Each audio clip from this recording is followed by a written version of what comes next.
Welcome to Have a Drink with Me. I'm your host, Dylan Polniak, and joining me today is singer, songwriter from the classic crime and vocal few, Matt MacDonald.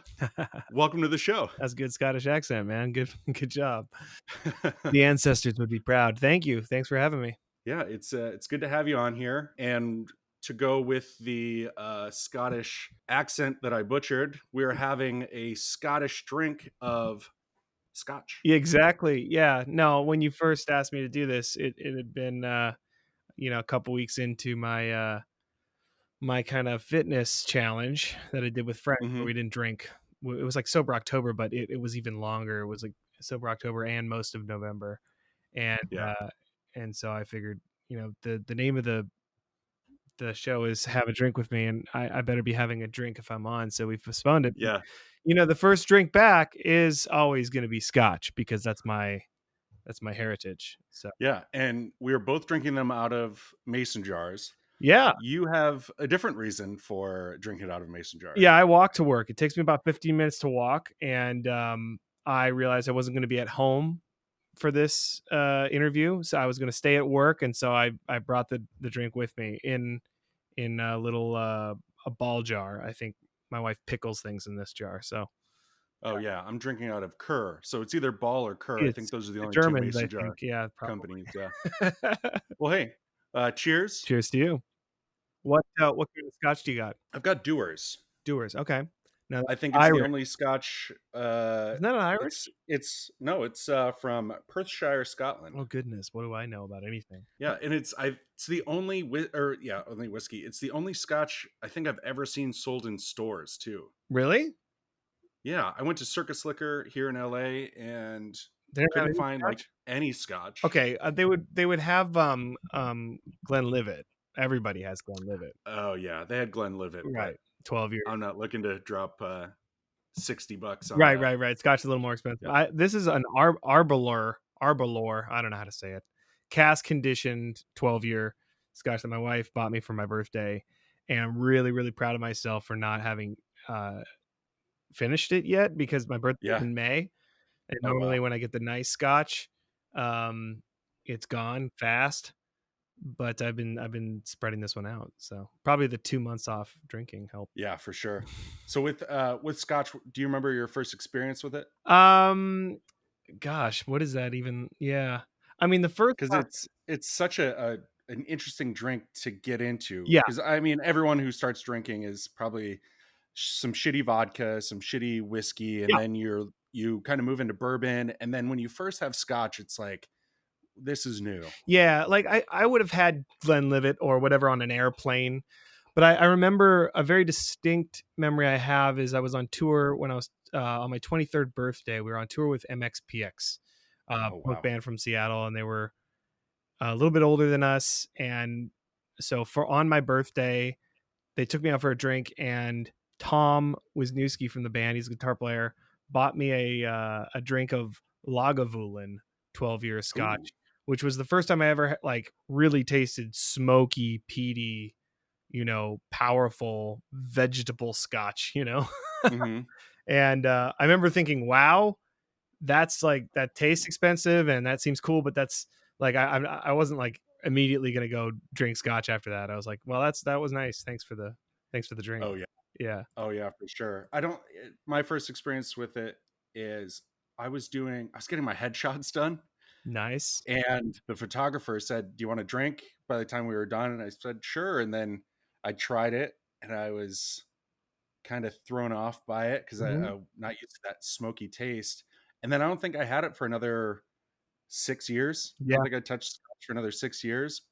But it's one of those things where if you get the opportunity to have it, it's like, oh yeah, Yeah. it's like And I, kind of forget about it yeah. because it's like more of a celebratory, Right. you know, kind of whiskey. Years later, I went to this is the time where it really got me because I could drink it on and off or whatever, but like my friend is part of this whiskey club, which basically means they elect, a librarian who is essentially the treasurer, and everybody pays him, and then they vote every, once a quarter on what bottles they're going to buy, and then they meet once a quarter, um, Mhm. and they just taste all the different whiskeys. and it was amazing. I went. I think I paid $25, and I got to taste like 40 whiskeys, Oh, and wow. some of the ones they had, like I remember that was the first time I ever tasted Highland Park 18 year, and then a number of the Japanese whiskeys that are really good. It was mind blowing. It was one of those things where it's like I didn't know that you could have an experience like this that was so pleasurable with like a liquor, Yeah. like a flavor, uh, the like just the amount of flavor, the way what it did to your mood, and not I don't mean like getting drunk. It was like way before that. It was just the Yeah. taste. So that's when I really kind of fell in love with whiskey, or at least good whiskey. That's like a classier way of saying I'm doing a bunch of shots. I'm doing Exactly. like a whiskey But like tasting. everybody Yeah. gets this little snifter glass, and you take like a little splash, and then you drop some water into it to like open it up. Like you're supposed to add water because all this stuff is like cask conditioned, and Hmm. it's really concentrated.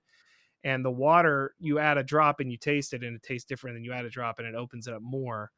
So it's really kind of this highfalutin, uh, bourgeois way of drinking. But if it's like once you go fine dining and you have that like really incredible meal, you don't really understand why people would pay $100 for a plate. Oh, yeah. And then once you do it and it hits on all those notes, you're like, okay, I get it. Hmm. Like that's not just food, or that's not just drink, that's art. Yeah. That's the difference between, yeah, gonna go eat a burger versus I'm going to have a nice steak. I mean, they're both beef, Right. but it's One's ground. huge Yeah. difference between, yeah, One's you ground know, chuck and one's like filet mignon. yeah, for sure. Oh, that's great. So with scotch, is that your kind of your go-to drink, or is it really just a occasional like drink? Yeah, it's completely occasional. Yeah. Yeah. I mean, I drink too fast as it is, being Scottish, that if I drank scotch all the time, I would just be a useless drunk, I think. So Hmm. usually it's like beer or wine, with my wife, you know, after the kids go to bed or whatever. Yeah. But yeah, scotch maybe when there's guests or something, something Yeah. a little fancy. So an event, Yeah, no, basically. yes, yes. Yeah. I'm a vodka Red Bull. I think I'm just a vodka Red Bull all the time, Oh, unless wow. unless a guest on the show tells me to drink Get something different. crossfaded. That's great. I used to Yeah. do those touchdowns. That's where they drop a shot of vodka in Red Bull. Oh, wow. That they call that a touchdown. It's a bro drink. Yeah. It's interesting with the whole bro drink thing. We're having scotch, which is nice and whatever.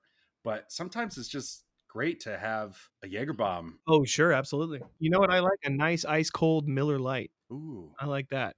And that's a brew drink too, but like there's nothing you can't beat it in a can on a hot day after mowing the lawn. You just can't beat it, I think. Yeah. My wife's Coors Light. Coors Light, there you go. I mean, same, Yep. but like yeah, like a light American lager.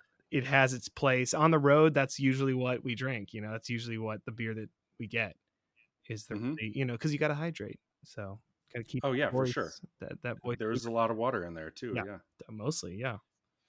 So, speaking of being on the road, we met February of this year. Hmm. You guys played your last tour of the year. Yeah, probably one of the last shows played in that venue Yeah. before everything closed down. Yeah. Chain Reaction in Anaheim. So, last week's episode will have been the Dan Dobie episode, and we talk about our experience going and seeing you guys live at Chain Reaction and what it's like being at like a punk show where you really just get like a beer, or you do shots and stuff. It's not a grab a nice Dewar's or No, Glenfiddich no. and listen. And a It's and a a chain get something that's gonna spill. right, Yeah. and a chain reaction, there's no alcohol because it's all ages.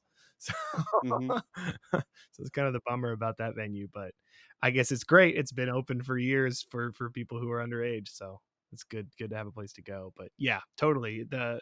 The venue lifestyle is definitely not the fine dining or fine drinking. Hmm. Well, it was such a great experience, you guys. I was there with Dan, and I met you all for the first time, and you guys were happy to have me on the tour van. I don't want to say tour van, but it's more of an RV. It was an It's your RV, yeah, totally. personal, Yeah. yeah, your personal RV, and you guys were just relaxing, playing this simple game, and uh, and just having fun. And it was great seeing that, and seeing that you guys were just kind of doing things together. No one else was really on the RV, and you guys were just having fun, relaxing. And you guys have this you guys were all very sweet and nice to me. And we had a great conversation about touring. We had conversation about everyone's family, and everyone was so excited about creating the music. Everyone was so excited about going home after. It was just a very different experience meeting a band that's not raging and trying to destroy your RV. Obviously, it's your personal RV, Right. but you guys had a feels like you guys have a really good lifestyle when you're on tour. and and now you guys are no longer on tour, Yes, yes. and so now you've got new hobbies because of that. Yeah, yeah. Yeah, You I said know. that. I'm just laughing at you saying that I have a good lifestyle, or we have a good lifestyle on tour, because I always think of tour as like the most detrimental part of my life as far as like for Yeah. my health. You know, as Hmm. far as the food that I eat and the amount that I drink, it's just always just way too much. And yeah, probably 10 years ago we would have been, raging more and Yeah. messing up hotel rooms and stuff like that. And now we're in our 30s and we have kids and stuff, and it's never that, but it's still never good. Like Hmm. I always have to like reset after I come home from tour. Yeah. So because it's just like it's every night. It's like Monday is Friday, Tuesday's Friday, every night's Friday. Yeah. So and you have to get up. People, a few hundred people show up, and that's the highlight of their week, and they're out to have a good time, and you have to get on their level. Hmm. Like if you're throwing the party, if you're doing the show, you have to get up and get on their level at least, so that you can lead the event. And so that's what's the hard part about touring, is that Monday, Tuesday, Wednesday, it's like, okay, 2 p.m. rolls around and it's like beer time. Yeah. Well, what I was getting at with that is, I saw you guys kind of, also with what you're saying, switch it on and off. I hung out with you guys before you went on, and you guys were all just relaxed, ready for your show, ready to perform. And then you guys just go nuts on stage. You guys were so good, such an amazing, lively performance. And then we go back, and I mean, I've gone on tour with bands and that, and I've been on tour buses and that kind of stuff. And we go back, and you guys are talking about side businesses and photography for wedding, and your family, and just sipping drinks Yeah. and essentially playing cards. And that was such a interesting thing to see. You guys were just like, you did your thing, and maybe you guys were ready to go home, and maybe that was the end of it. But it was interesting seeing a band just, you go back with your close people, and you just relax, and you guys did your thing. And now it's time to just, let's lose some ones, Yeah. and Exactly. Yeah. yeah, and just kind of calm down. Yeah. So. It's kind of like, I want to, I think, man, I might be going out on a limb to say this, but I think the archetypal mode that being a band dude follows, at least like anthropologically throughout history of humankind, Hmm. is that it's sort of like the warrior. It's like we gear up, we make our plans, we do our sound check, we do the battle. That's like the show. That's where all the aggression and energy comes out. And then after that, we sit around the campfire and we shoot the shit. you know Yeah. Used to be, it was like battle all day long. When we were younger, Hmm. we had the energy for it. We could just keep going. The party would never stop. But like, Yeah. yeah, but like we're more seasoned warriors now. Yeah. We leave all that on Practical we leave it warriors. on the Yeah. battlefield, and then we Yeah. go chill around the fire after. Yeah, that's great. So now you're no longer on tour. You guys just had a Kickstarter for your next album, Yeah, and fully funded. I'm excited for this. thank you. When do you guys plan on getting all of that really moving? Well, I did the last Kickstarter for our last album, Patterns of the Static, that came out right after we did that tour. Yeah. And I did that Kickstarter without having a single song written. And it Hmm. was like a really good kick in the pants. It was a really good creative experiment of like how to invite people into the writing process, and how to figure out, like, I don't know, what I want to write about, and what techniques can I use to get to the place where I discover what the album's going to be. And it was just, there was no guarantees. It was scary, and I liked it, so I did it again. So this record I haven't really written anything for. You know, I'm always writing lyrics, and I'm always like putting like singing ideas into like my voice memos and stuff. But there's no concept of like what this album is or what it's going to sound like or what instruments I'm going to Yeah. use to build it out initially. So that'll happen. I've given myself the holidays to not think about it, and then after that, January through basically June, for those, you know, I don't know, 6 months or so, I'll be writing.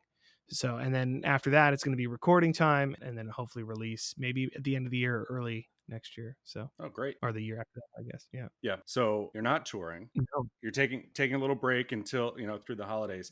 You told me that you're getting into a lot of different internet communities through different hobbies. Yeah. You just started playing StarCraft 2? Yeah. So like while we were in lockdown, um, my wife's brother was like, "Hey man, StarCraft 2 is free." And I remember playing like StarCraft 1 Brood War, like the original back in like 1998 or whatever when it first came out. Mhm. And I was like, and he's like, we're playing. Why don't you play StarCraft with us? Like, that's something that we can do. You know, everybody was doing like Jackbox games or like Zoom Yeah. hangouts or whatever. You know, people are playing Among Us or whatever. You know, like everyone's Mhm. trying to like socialize without killing each other. So Yeah. I was like, okay, I'll play some StarCraft. I remember that game. I like real time strategy games, and that'll be a social thing that we can do. And then so I got into it, and I started watching these tutorials on like how to like be really good on YouTube, and then I started like down the Twitch rabbit hole where I watch like Yeah. pro gamers and streamers like stream their games, and then like basically now I'm like every day I'm watching some like StarCraft tournament, you know, and like the GSL, like the Korean players who are really good, and you know, the EU players. And so it's become this thing where like you know, I'm 37 years old now, and I'm watching I never understood why people would watch other people play games. Like my kids watch people play Minecraft and Roblox or whatever, and I'm like, what do you just play the game, you guys? You can actually play it. Like, why are you Yeah. watching someone else play it? And now I totally get it, because when someone's better than you, like really better than you, and it's something that's really hard. Now maybe Roblox is hard for them. It's not a really Yeah. hard game, but StarCraft 2 is the hardest game ever. And when someone's really good at it and their actions per minute, their APM is like over 300 or 400 actions per minute, and you can watch their hands move and their brain make decisions, it is really impressive to watch. Yeah. And you're like, Oh, wow, yeah. how did they do that? Like, I'm sitting over here, like I max out at 100 actions per minute, Yeah. you know, and like my average probably is like, you know, 1 per second. And this guy's Mhm. got, you know, 400, sometimes over 400 per minute. It's just boom, boom, boom, boom, boom, Jeez. you know. And so Yeah. it's this weird thing where it's an infinite skill ceiling. And so I don't know, that's taken up a lot of my free time and in the quarantine, but also just kind of lurking in Twitch and being more like understanding of the gaming culture is interesting. Like just kind Yeah. of like watching people and how they talk, and it's very different than Twitter and other cultures I'm a part of. Mhm. And then being like, I feel like the old one, and these are the kids, and then I like say something in chat, and someone's like, "Yeah, I'm in my 30s too." I'm like, "Whoa, this is like broad ranging. This is not just Yeah. the kids, you know." Yeah. So it's fun to explore, you know, other communities. Yeah, I remember when I was younger, I mean, probably 14 or 15, but getting into Halo and all those games. Yep. And I feel like I'm always maybe 6 months after it's like popular. Like I get in too late. Like Yeah. I'm too bad. Like I suck. Yeah. And it's too late for me to be worth anything. Yeah. Yeah. And then you watch the other people play and you're like, oh my God, oh, now I'm learning how to do this. Right. But you'll never catch up to that. You'll never catch up to them, but like, yeah, that's the thing about StarCraft too, is like you start at bronze level on the ladder if you want to do 1v1s on the ladder, Mhm. and you try to climb this ladder. So bronze, silver, gold, platinum, diamond, masters. Grandmasters is top 200 in the region. Like, so Mhm. North America is a region. So if you're a GM, which I play with a GM, he's like top 200 in the whole North America. And then there's like pro is like one level beyond. They're like sponsored and they tournaments and they make money. But like I was sitting for like months in like the bronze and silver level, Mhm. and then I like finally went on YouTube and watched this guy, this streamer's Bronze to GM, Bronze to Grandmaster video series where he takes every race in StarCraft from bronze level to Grandmaster level and he shows you how to do Yep. it. And even with that, like even with all the information, the mechanics are so hard if you don't practice it. Like I still only got to like platinum level. I could never Yeah. get it because the mechanics are so hard. And getting your actions up, or it's just a young man's game, but it's still Oh fun yeah. to play with like friends and and just kill stuff. It's just fun to blow stuff up and Oh yeah. so Yeah, I was always into the first person shooter games growing up, but it was always because I had other friends that always played it. yep. I was always the worst at it. And like you said, it's weird thinking that you're going to be watching a Twitch stream or whatever. And I always thought that, why would anyone watch this? And then I actually used to work for Call of Duty and I worked on their esports. So I actually had to watch all of the esports stuff. And then it was just like, oh my God, I understand why people watch this stuff Yeah, because I will never be that good at Call of Duty. sure. But it's interesting to see how good people can be. And you can also learn from them as well. But It's sports. I mean, it's esports for a reason. It's like, yes, you and I can go have a pickup game of football where we play football, but it's not going to be pretty if we play football. nope. But Yeah. but but we, it'd be much better if we sat down, we watched the professionals play the game. Yeah, for sure. It would just look and feel better than that. Hmm. And so that's what I kind of see it as. It's like, yeah, you can play the game, but like you can't play it like that. And it's something Hmm. when you see people playing at a high level, there's something really appealing about that. Yeah. Luckily, the only game I really play that I'm good at is Star Wars Battlefront. Star Wars Battlefront, the original two, and then the remake of 1 and 2. There, I'm like, okay, I'm in the top 5 every time. I'm okay with that because I started with that game the second it came out, and my old setup at work, I think I had a 50-inch 4K TV while working on Call of Duty, playing Star Wars Battlefront 1 every day. So that one, I'll hop on Twitch through Have a Drink with Me, and it's basically like every time I die, I'll drink, Nice. which is still a lot, but it makes it even more fun because I get to talk about the show, play Star Wars, my favorite thing. But yeah, I can't do the Call of Duty. I'll play with my brother every once in a while. He and all of his friends have a clan and all that, but other than that, I have to stick to just storyline games because Yeah. it's embarrassing Yeah. dying every 2 Yeah. seconds. Fast twitch is hard to have that Yeah. be the thing that keeps you alive is Hmm. your speed. Yep. Yeah. It's nuts because you look, watching other players play, you're like, oh yeah, I could have done that, but then it's just they're like 5 seconds quicker than I'll ever be. Decision making is so fast and knowing what to do and having gone down like, oh, I've seen this before, especially with the StarCraft. It's like every little move makes like a butterfly effect of possibilities. And so Yeah. if you scout your opponent doing something, you have to counter some way. And the more times you've seen them do that, you counter, but then there's this meta game happening where like they could be faking at a higher level. It's like they could be faking like they're going to this technology that produces this units, but they actually don't. They cancel it after you scout it and they switch to these units because they know you're going to counter with those units, and these units hard counter those units. It's just this crazy Yeah. chess match, really. It's real-time strategy. All real time. It's all real time. Yeah. Yeah. It's so nerdy, and I never thought, after years of like, yeah, playing all the first person shooters and the Halos and I started on like Quake and Yep. on computer, Quake and Doom back in Doom, and well, I played 90s. Yeah. I played Wolfenstein. Like I was Hmm. big into games, but like, and then on the road, our bass player was friends with a lot of the MLG like Halo players, and so Oh yeah. they would come out to shows and stuff, and sometimes we like go to their house and stuff, and um, it was like right when Major League Gaming was like infant, like tiny, Hmm. you know, and they would like jam to our songs and like share them with people and stuff. And we're like, this is rad. Like this is the Yeah. birth of an industry, and we're witnessing it. And now, of Yeah. course, it's like bigger than any other industry ever. Oh yeah, it's But massive, I and the get the payouts yeah, are nuts. yeah, I get the appeal, man. I get it. With StarCraft, do you run into a lot of people being like, I'm gonna fuck your mom? Like, you know how it was back playing Yeah. first person Yep. shooters. You're like, yeah, I'm Yeah. fucking your mom, Yeah. and it's like, no, no, she's downstairs, and See, I can hear yeah. her. Well, actually, you aren't. You're not doing that. You aren't Yeah, doing that right now.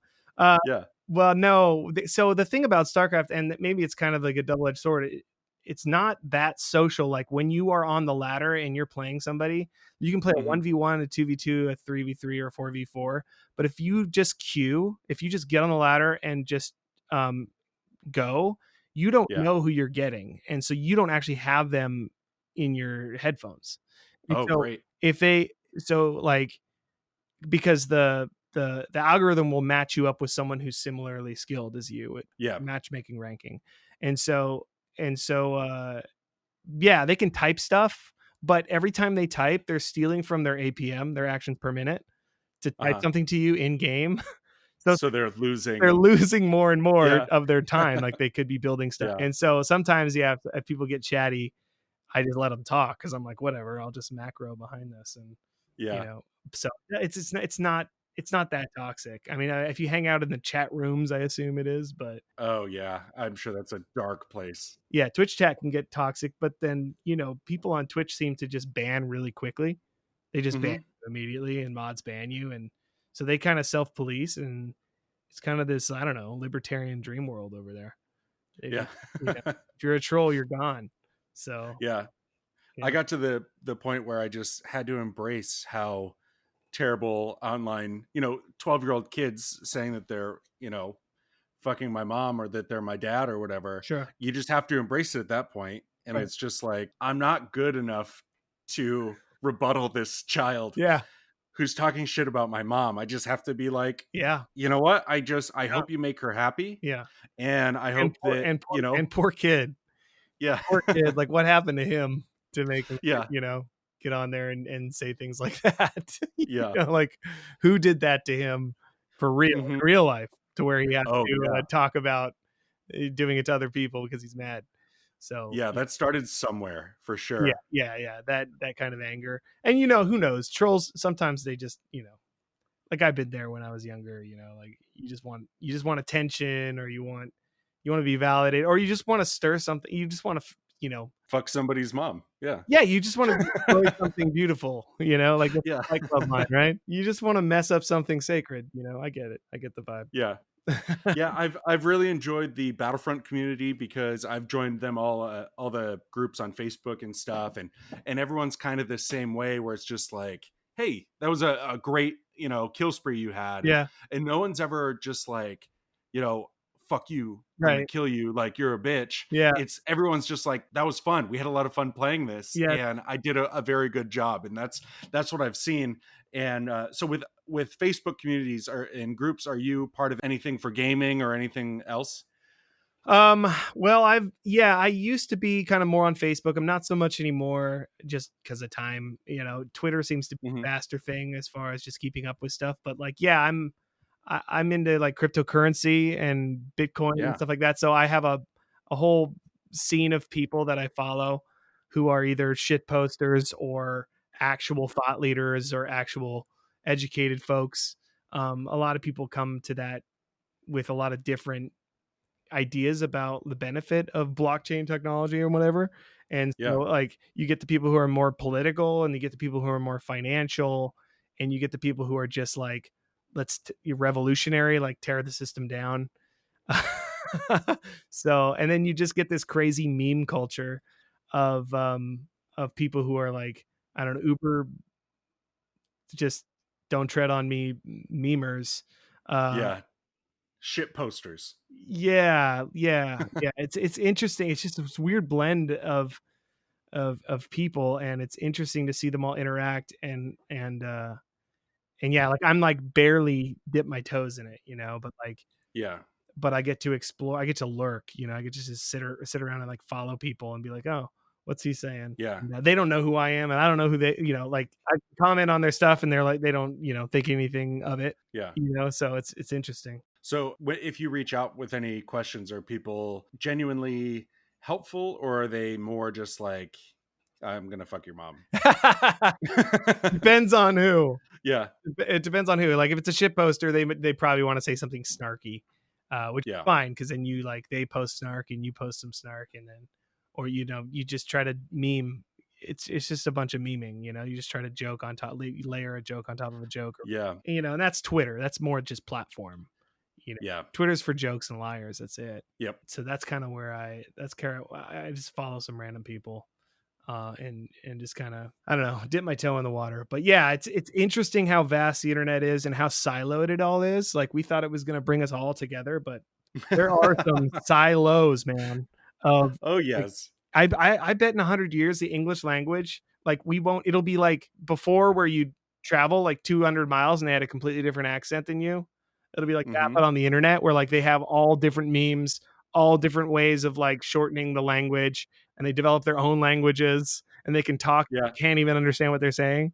Because I feel like that now, like in Twitch chat or on a Telegram for a shitcoin, a cryptocurrency, how they're talking is very hard unless you've been taught that language, like to know what they're saying and the terms of speech and everything. It's definitely like, I don't know. It's crazy. It's crazy to see. And you have 2 kids, correct? I have 3.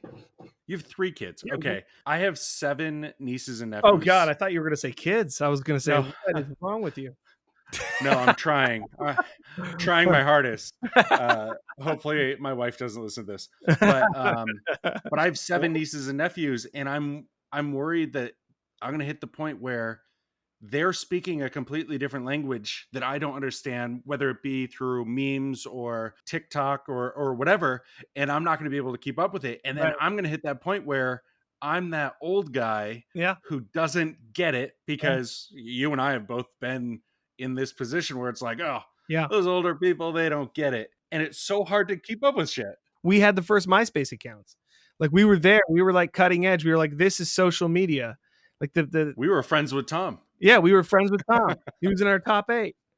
Like we, like we like that. But and now it's specifically, I think, for our generation of like kind of older millennials.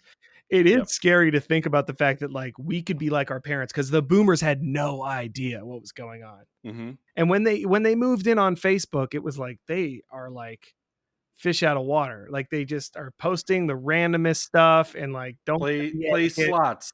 Yeah, they don't get the etiquette at all, and they're just like playing farm. They like get into Farmville, and they're just like asking all their friends to like help them on farm. But it was pathetic, really. And we don't want to be those people. We have that specific fear of that memory of like the boomers coming online to the social media and being like way behind because of how things moved.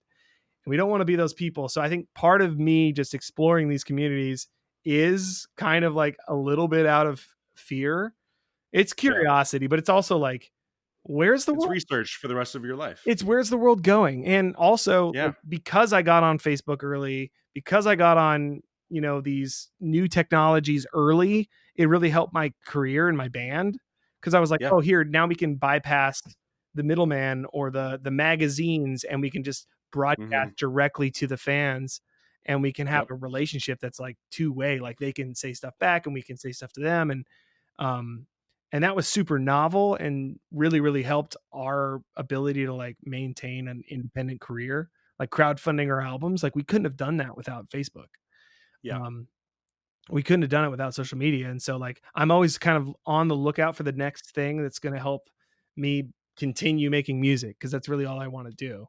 So really the only reason that I have any social media at all is because Have a Drink With Me is my baby, and social media has been very good to me through that show. But if I get rid of Facebook or Twitter or Instagram, there goes all of my advertising. Oh, sure. Yeah. See, so at this, for anything, any personally owned business, whether it be a band or a podcast, you have to deal with all this stuff, and you have to be updated with everything that's constantly going on, right, in order for it to thrive, before you have to start paying people hundreds of thousands of dollars or hundreds of dollars in my case to promote your stuff. Right. You have to really grassroots it through all of these ridiculous communities. Exactly. Yeah, it's so hard to know, like we're in this the baby phase of it all. Like we don't know how this is going to shake out. And so you Mm-hmm. kind of have to be on alert for like where it's going, because it Yeah. is moving very fast. It's like, okay, this could be the future, that could be the future. And now things like Facebook and Twitter, which were so revolutionary, now those kind of look dated.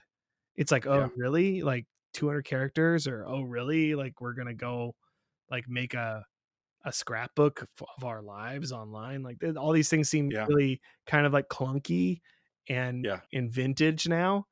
And so, you go over on Twitch and you're like, wow, this is way more like real-time interaction, not a Yeah. broadcast network where you post and someone comments. It's like right away. Like I'm like when I stream on Twitch, it's like I read the chat and I talk to them and they say something, and then Yeah. jokes develop that way. And like it's way more interactive. And then what I'm finding is like people really actually like to see you do nothing. Like they just like to see, like all the Twitch streamers I watch, they eat on stream. Like they don't take a break. They like are like, oh, my burrito's here, and they just like eat on stream, like play. And I'm like, and then there's like 400 people watching them. I'm like, 400 people watching you eat? Like I never thought this was what they called content, Oh yeah. It's like reaction videos. I Yeah. don't understand the appeal of ASMR. reaction videos. Right. You are watching a person react to a video that you yourself Yeah. should be reacting to. It's hacked the social mammal in our brains. Yeah. The monkey brain is totally hacked by that. It's like, oh, other people are laughing. I can now see Yeah. it's funny. Yeah. I need to see how I'm supposed to react to something. Right. So I need to watch someone react. And then we're going to get reaction videos of people reacting to Yeah. videos. Yeah. It's Yeah. insane. It's just hacked our biology for sure. I do want to say something about the Facebook scrapbook thing. Like, oh, you've been friends for 2 years, whatever. I'm gonna do a little humble brag here, but Nice. you guys, not sure if you run the Classic Crime social media. This son of a bitch had Classic Crime as my number one band that I listened to in 2020, Nice. and Water's Edge was my number one Number streamed one song song. this year. Wow. What makes that song the song for you? It's beautiful. Oh, thank you. That's number one. So one thing that was massive for me getting into Patterns in the Static was I stood in line for 3 hours and 18 minutes to vote for Bernie Sanders Yeah, me too. back in March, maybe a couple days after the album released. Yep. And I had the whole album on loop while I stood in line, because why not? Right. And Water's Edge, The Outside really stuck out for me. Huh. So I started putting those in different playlists of new music that I listen to. So I also write, I've got some screenplays and some TV pilots and stuff, but I always create a playlist of what I want to be listening to while writing, like something that gets me in the mood of the feel of the script. And I always have a Classic Crime song in there, whether it's, Seattle or Glass Houses, whatever. I always have that. I have a Classic Crime always. So I wasn't surprised to see that Classic Crime or Water's Edge were at the top of my list. But you guys re-Instagrammed it. Yes. Yeah. So every year I do that. So like instead of like everyone's always doing the Spotify Wrapped whatever at the end of the year. Yeah. And in years past, we used to like go in and take photos of it and build a story of our own thing. But Yeah. this year I was just like, yeah, I just got, I opened our Instagram and it was just like, 100 of these things. So I just went through, liked as many as I could and posted as many as I could to our stories.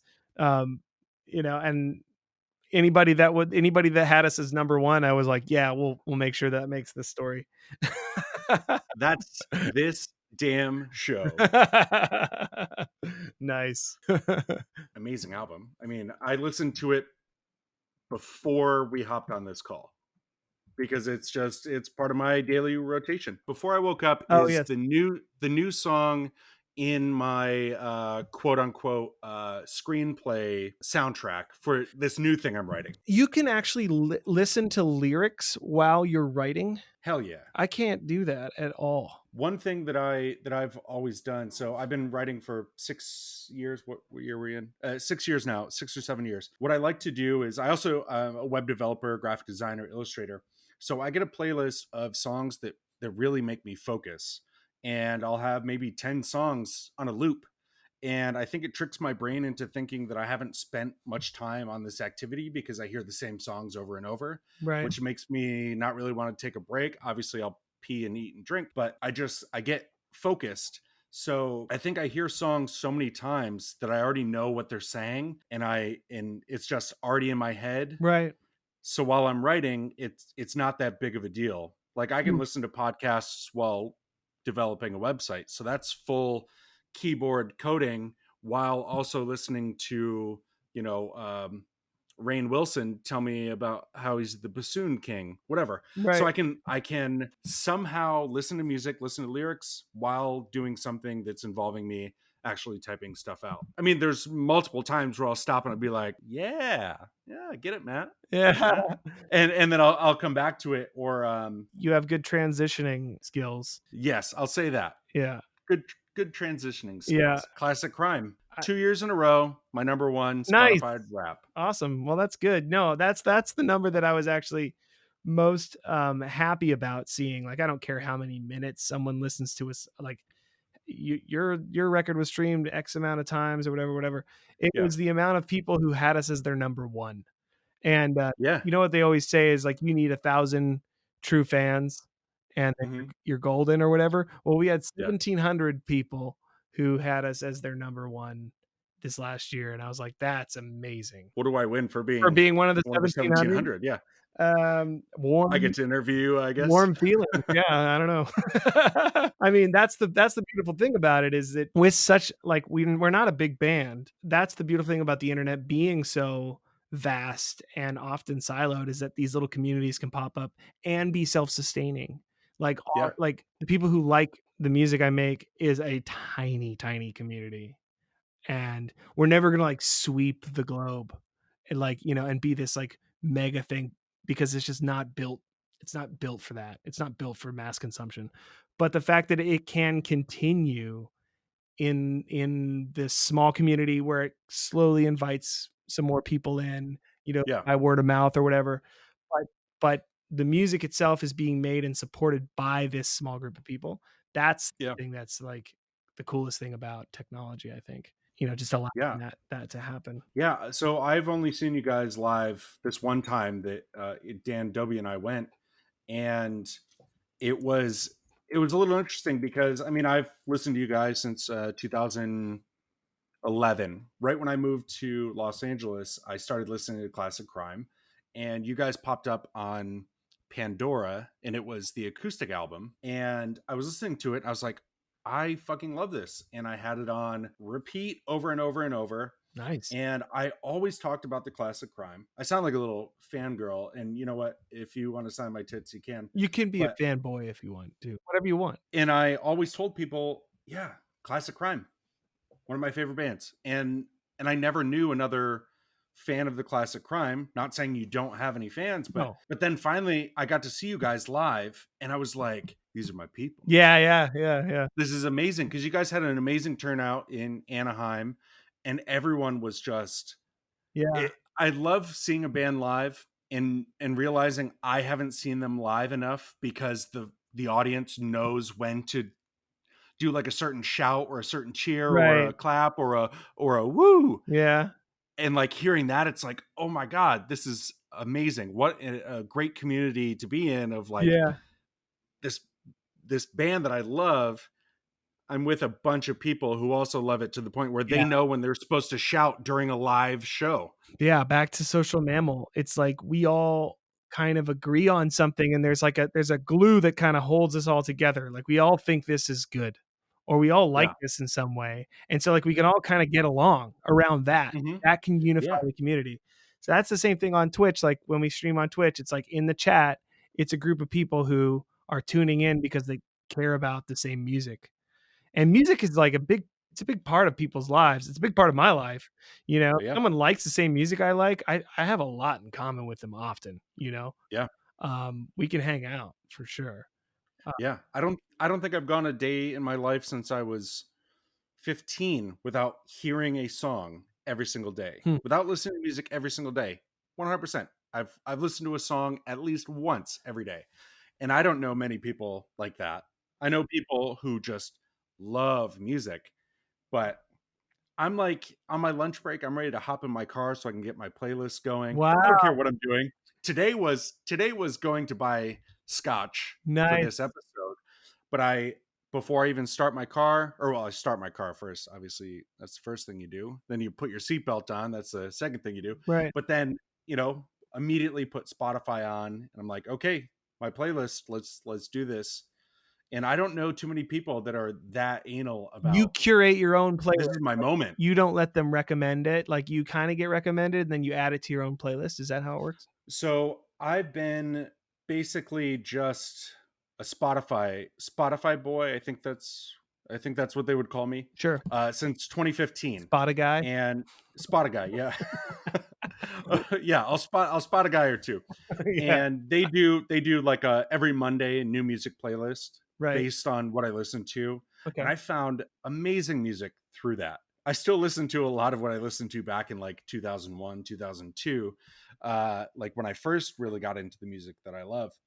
And that always goes on repeat, but I don't find enough music that's new that I really like. Like I can't turn on the radio and be like, this Right. is a song I'm gonna listen to. Right. It's always it's something like I listen to. Let's just dive back into classic crime here. Um, I listen to Glass Houses every day, probably for like, I don't know, 6 months. Wow. Just because if I find a song that I just genuinely love, and what I love, my favorite part of loving music is when a song builds up Right. and you don't have the chorus just repeated three times, the same recording three times. Right. You get a little build up. Precipice is a better example. I wish I could play the violin. Then the violin comes in. Play piano well, piano comes in. Right. And then it all builds up into this big thing. Yeah. So that's music that I'm really drawn to. I guess that I understand that you might be drawn to that because that is more narrative songwriting as opposed to like I mean now all stories have structures and all that, but like there's a dynamic to a story Hmm. that has an arc. Yeah. And I think a good song, I mean every song, even the pop songs that you might not like, they do have a verse, a chorus, and a bridge. At least they have three parts, Yeah. you know. And the bridge is when something profound and different is often discovered or reiterated or whatever. When I do songwriting workshops, it's always about like, the verse is like the specific, the chorus is the general point of the song, and then the bridge is like the turning point. Yeah. Or the doubling down or reiterating or reminding or whatever. And so there is a narrative. I guess I come from a school of songwriting that is more narrative, and I imagine if you are a person who writes stories, that could be probably the type of music that's more appealing to you. Because other music that's just like, yeah, baby, yeah, doobie, yeah, dance, yeah, Wet ass pussy. yeah, might not be like the kind of the arc you're looking for, or the dynamic you're looking for. Yeah, I understand people like getting caught in like a beat and it's like, oh, this is a good beat, or this is very catchy. But to me, it really is that story building in story building, even just instrumental, of Yeah, where it's like, oh, hey, the drums are playing now. Like, hey, do you not realize yeah, drums are going now? layers. Layers and layers and layers, and that's Yeah. what I mean. Apparently, this episode is just about your music and how much I love it. Well, thank you. But That's great. that's how I am with with your music. Is it builds and builds and builds, and I'm getting excited, and every time I hear it, I get excited because it's like, oh, this is the moment where I find out Darth Vader is Luke Skywalker's father. Right. It's not, oh, I'm hearing about a wet ass pussy again. Uh, and nothing against that. I mean, if people love that song, Sure, sure. people are going to love whatever music they love. But Listeners, are either lyrical or musical often. I mean, I listen to both, but Hmm. because I write both, but mostly the lyric is the main thing that matters to me. Like the Yeah. production does not matter as much as the lyric. It's delivery, the melody, and the actual like poetry of the words. Like that's all I'm listening for. And a lot of people who don't listen for that, they're thinking BPM, rhythm, Hmm. like melody, like you could just, it doesn't even have to be sung, like just sing it passionately. It doesn't even have to be lyrical at all. It could be like not even words, and they're Yeah. happy. But I Yeah. always find this like one people fall on one or two of those. Yeah, I would say both equally. Like some of your songs, I wait for the moment of the lyrics. Right. So like headlights. I wait for that last like chorus bit, and it's like, yes, I fucking got it. I'll not not saying I sit through the song and I fucking Right. hate it until then, but it's like, ooh, once this hits, it's gonna be so good. Yeah. It's like, you know, Payoff. yeah, Yeah. that's it. I like the build up with the big payoff. Yeah. That's what brings me into a lot of like music. I'm a emo kid from early 2000s. I was Yep. brought into Brand New and Taking Back Sunday and all that stuff, and Yeah, us too. the Used, and they always had that big build up, and Yep. then the final chorus is just boom, fully emotional, and just that's the payoff you get listening to the Yep. song. It's not the same. I Yeah. don't know what song that was that I was singing, but Beep, beep, you beep, get it. boop, boop. Yep. No, Yep, beep. I totally get it. Yeah, that's the school that we're from too. Is like dynamics, contrast, quiet verse, big chorus, and then just like go huge in the bridge or whatever. And it wasn't metal music or like extremely like abrasive or anything. It was just like soaring melodies and trying to like hit a power chorus. Oh yeah, yeah, because you guys have changed. uh, I want to say drastically, but drastically also sounds like a very drastic word. Yeah, it's not that drastic. From your first album, it was a lot harder, and then you guys move into a more melodic uh tone, and then Yeah, the things that you were saying that you liked were this contract contrasting of, or the build up and the payoff, which is you can think of songs in those terms, and if you think of them in only those terms, it's actually easy to just write that song 100 times. Be like, okay, yeah. here's the breakdown, and then here's the drop or whatever, Hmm. and here's where it kicks in, and here's where it pays off, and like you think in those mechanical sort of like, I don't know, transactional terms, and then you hear songs like by bands like Arcade Fire or The National, and you're like, wow, that's way more subtle. And they don't have this massive payoff, but there's something so satisfying about like this part or that part. And like, how do they do that without the dynamic, without the Yeah. big drop? Or how, like, what kind of palette are they painting with where they don't even need that for the payoff? Like the Hmm. payoff's coming, but they don't need that basic, like the thing that the tools we've been using the whole time to do it. Yeah. And so you try to incorporate that into your style, and that's at least what I've done. Is like over the years I listen to things that are more subtle and nuanced, and I try to think about how I can use that to make a more nuanced and subtle song. Yeah. Well, you've been doing a great job. Thanks, man. The community here says you've been doing a great job. Well, that's great. So another community, we've talked about music community, we've talked about online gaming community, Twitch a little bit.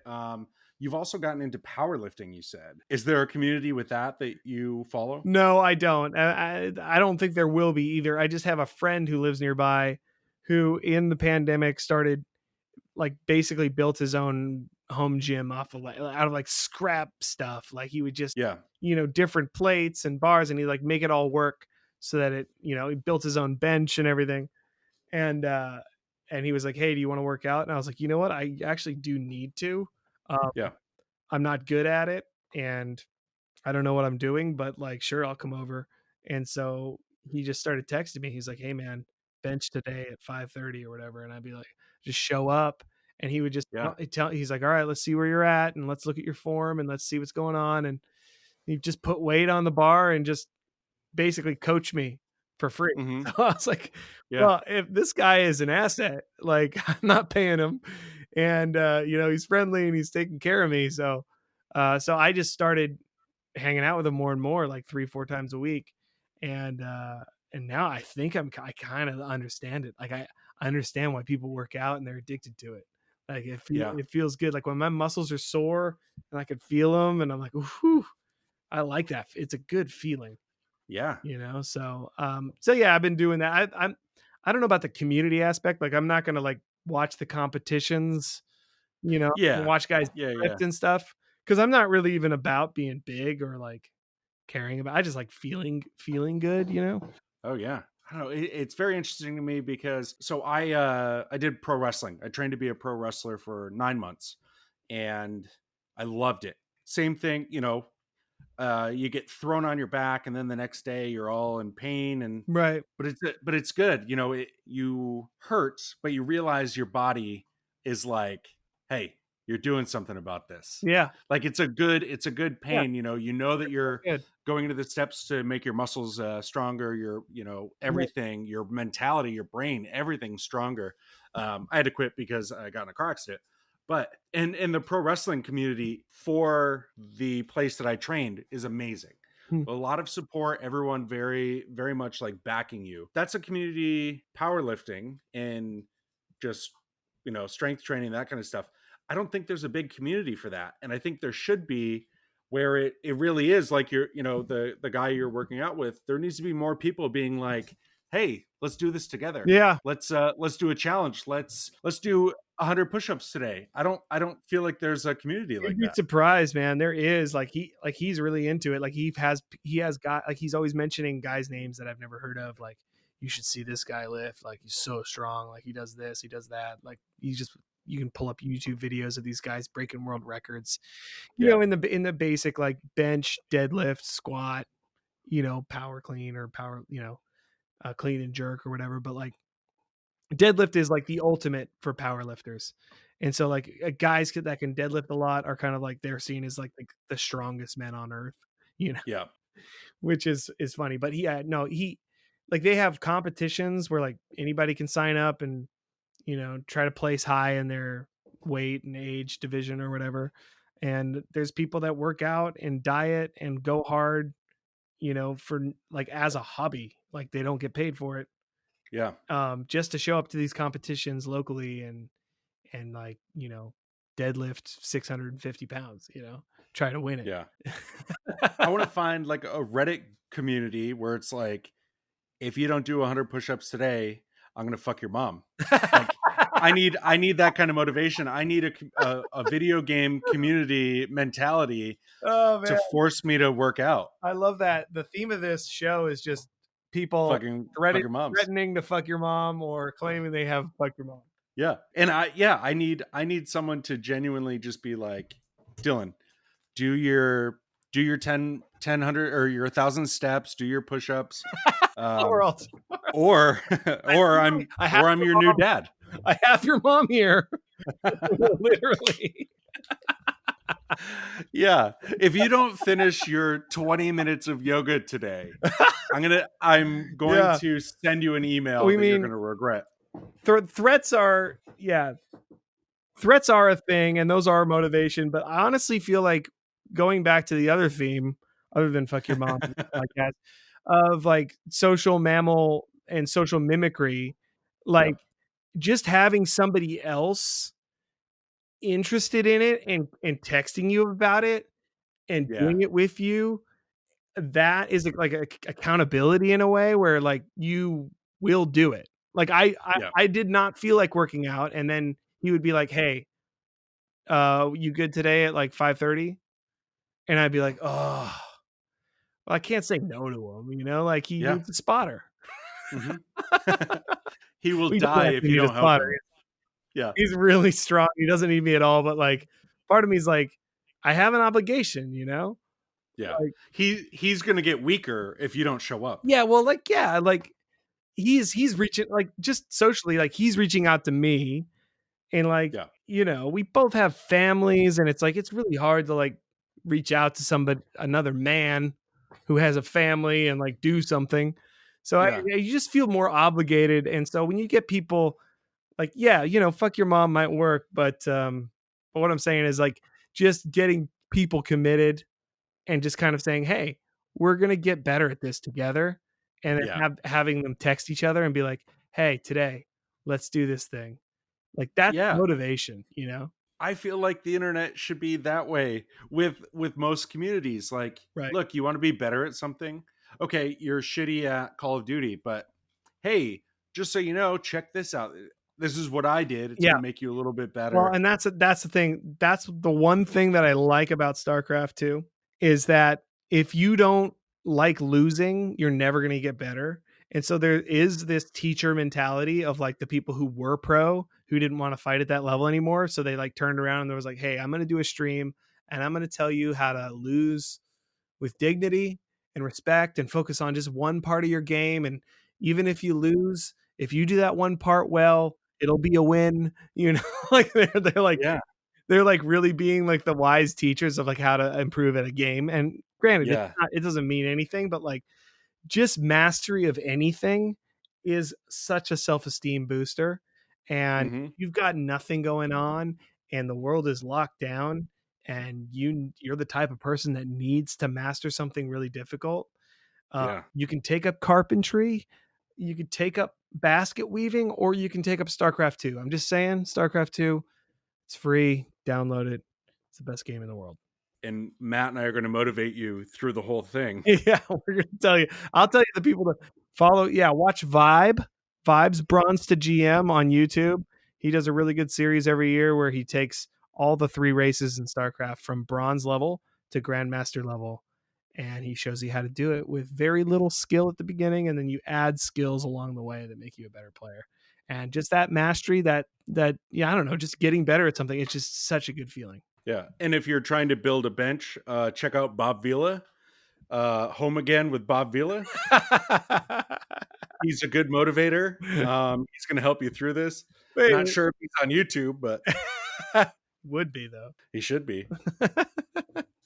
Well, shit. Well, shit. Matt, we are at the end of this episode, which I hate, but Classic Crime. Where can we find your music on social media? Theclassiccrime.com or at The Classic Crime on Twitter, Instagram. I think Facebook, we had to make it The Classic Crimes because their algorithm said that The Classic Crime, when we had that, it violated their terms of service. That makes sense. So we took the S, we added the S, and then now it doesn't violate their terms of service. And you can't appeal or argue with an algorithm. They don't. For sure. They don't have that capability. So now we're just The Classic Crimes at Facebook. But yeah, you don't need to know any of that. Just Google us. Yeah, don't fight robots here. Also, I want, where can we find Vocal Few? Vocalfew.com or same as Classic Crime. Just type it into your Google search bar. We've got like 5 EPs that are more like acoustic and folk poppy. And then for the rock stuff, yeah, The Classic Crime. And then where can we find you on social media?